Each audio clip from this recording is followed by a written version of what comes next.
12 Swiss franc itu 360.000 rupiah untuk sandwich. Roti isi keju sama daun selada yang agak layu gitu. Gue gigit. Gue mikir, ini sandwich apa investasi emas?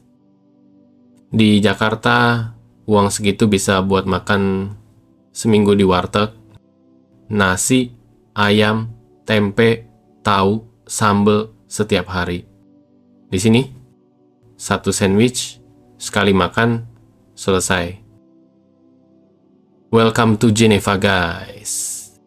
Dimana makan itu bukan cuma soal kenyang, tapi juga sebuah strategi finansial yang harus direncanakan dengan matang.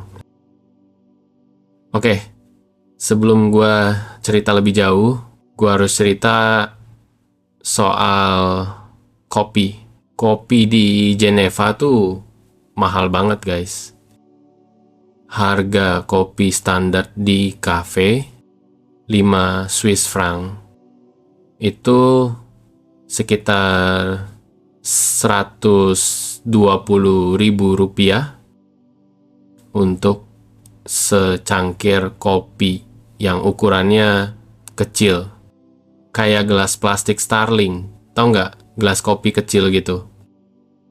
Di Jakarta 150.000 itu bisa beli 30 cup kopi sachet atau 5 kali ngopi di cafe hipster dengan croissant dan vibes Instagramable. Di sini 1 cup, take it or leave it. Pertama kali gue pesan kopi di Geneva, gue ngeliatin struk. Gue mikir, loh ini salah cetak kali ya? Ternyata enggak, memang segitu harganya. Terus sarapan di Indonesia, sarapan gue itu nasi uduk. Nasi uduk komplit, nasi, ayam goreng, tahu, tempe, sambal, kerupuk. Harga 10.000 rupiah.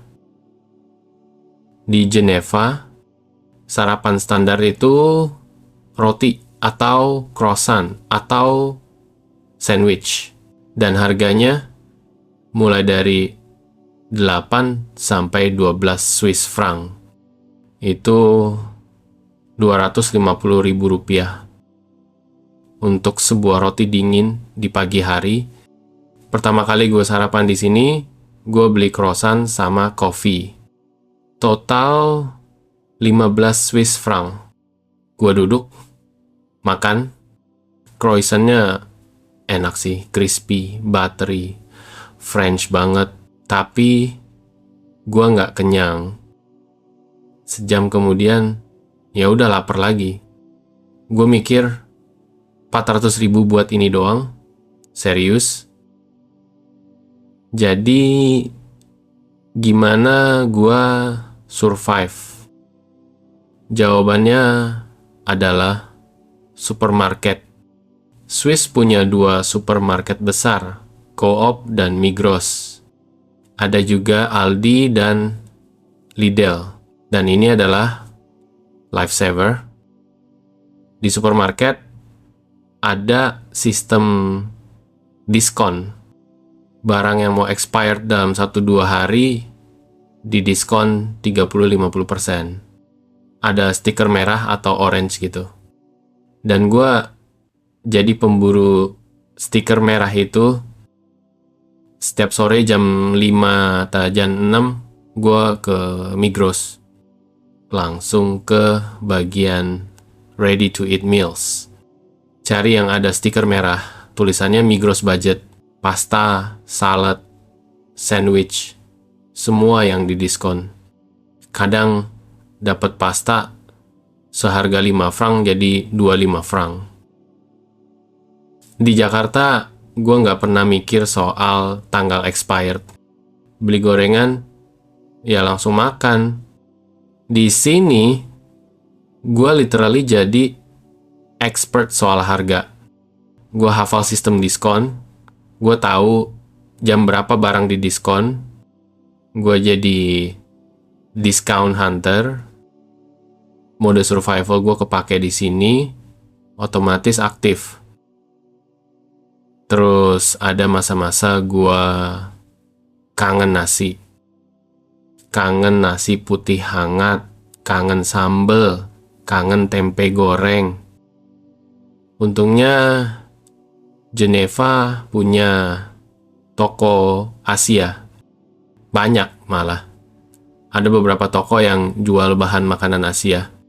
Tapi harganya ya lagi-lagi uji kesabaran dan taktis matematis kepake di sini. Beras jasmin 5 kilo 25 Swiss franc. Itu 600.000 rupiah. Di Jakarta beras segitu harganya 150.000. 4 kali harganya. Saus sambal botol kecil yang di Indonesia harganya 15.000. Di sini 7 Swiss franc itu 150.000 rupiah untuk sambal botol kecil seukuran telapak tangan. Tapi demi rasa tanah air ya tetap dibeli dengan perasaan campur aduk. Bangga karena nemu sambel, pasrah karena harganya. Kalau udah capek masak, gue kadang makan di restoran. Dan ada hal yang cukup menarik. Harga minuman di restoran mahal, kadang sering lebih mahal dari makanan. Gue pernah pesan pasta.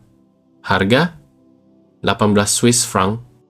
Terus gue pesen air mineral 5 Swiss franc. Ternyata salah ya. Harusnya gue bilang tap water. Itu bakal free harganya. Jadi ada namanya still water, tap water, dan juga sparkling water. Jangan salah order lagi. Sama-sama air putih, tapi harganya beda. Padahal air keran di Geneva itu gratis dan bersih banget. Literally lebih seger dari air galon di Jakarta. Lo bisa minum langsung dari keran. Aman, dingin, enak. Tapi kalau lo di restoran, lo nggak bisa bilang, "Pak, air keran aja." Mereka punya sistem.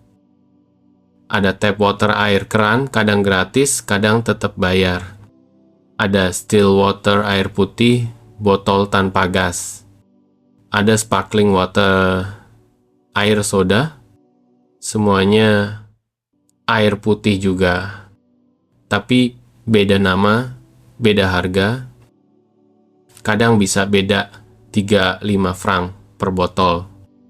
Gue mikir, ini konspirasi atau gimana sih? Di Jakarta, lu pesan air putih gratis. Refill unlimited. Di sini, lu bayar hampir sama kayak makanan. Jadi, solusi terbaik, masak sendiri guys. No other way. Gue belajar masak. Lihat di YouTube. Video short, Instagram, semua menu gue cobain. Gue yang di Jakarta nggak pernah masak, literally cuman bisa bikin mie instan. Sekarang bisa masak tumis sayur, ayam bumbu, bahkan rendang. Well, rendang versi simplified. Tapi ya, close enough. Gue beli beras di toko Asia. Gue beli sayur di Migros yang lagi diskon. Gue masak seminggu sekali.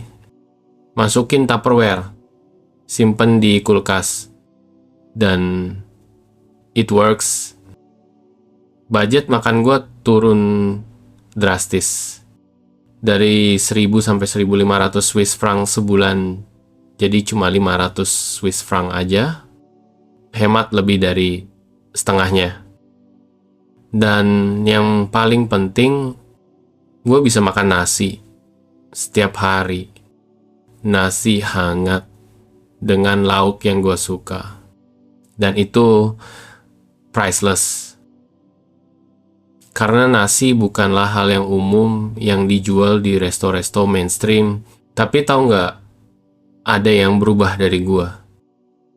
Di Jakarta, gue hidup dengan sebuah kenyamanan. Lapar pas jam kerja atau tengah malam, ada GoFood. Kalau nggak mau masak, ada warteg 24 jam siap melayani. Pengen ngemil, Indomaret banyak buka 24 jam. Di sini, gue harus planning. Gue harus mikir besok makan apa, bahan apa yang harus dibeli, kapan harus masak. Dan somehow itu ngajarin gua menghargai soal pilihan makanan. Gua nggak lagi makan asal kenyang. Gua mikir effortnya, harganya, prosesnya. Setiap piring nasi yang gua masak ada nilai di situ. Karena gue tahu berapa harga berasnya, berapa lama masaknya. Dan somehow proses masak dan memakannya menjadi momen yang lebih bermakna. Guys, makan di Geneva itu mahal, nggak bisa dipungkiri. Orang kaya banyak duit aja akan mencoba berhemat di sini. Tapi itu juga ngajarin gue banyak hal. Ngajarin gue buat resourceful, buat planning, buat masak. Ngajarin gue buat ngehargain makanan. Di Jakarta, gue makan enak itu mudah, murah, everywhere. Di sini, gue harus effort. Dan karena itu, setiap kali gue masak nasi, gue bersyukur. Setiap kali gue makan sambal, gue happy banget. Jadi, kalau lu di Indonesia lagi makan nasi uduk 10.000, bersyukurlah. Karena di tempat lain, itu adalah luxury, sebuah kemewahan. Dan kalau lo di luar negeri struggling sama harga makanan, inget, lo nggak sendirian. Kita semua sama-sama berjuang, sama-sama adaptasi, dan kita tetap survive. Karena orang Indonesia itu harus tangguh. Apapun di perjuangan demi sepiring nasi. Oke guys. Apapun kondisi kita, tetap bersyukur kepada Sang Maha Pemberi Rezeki.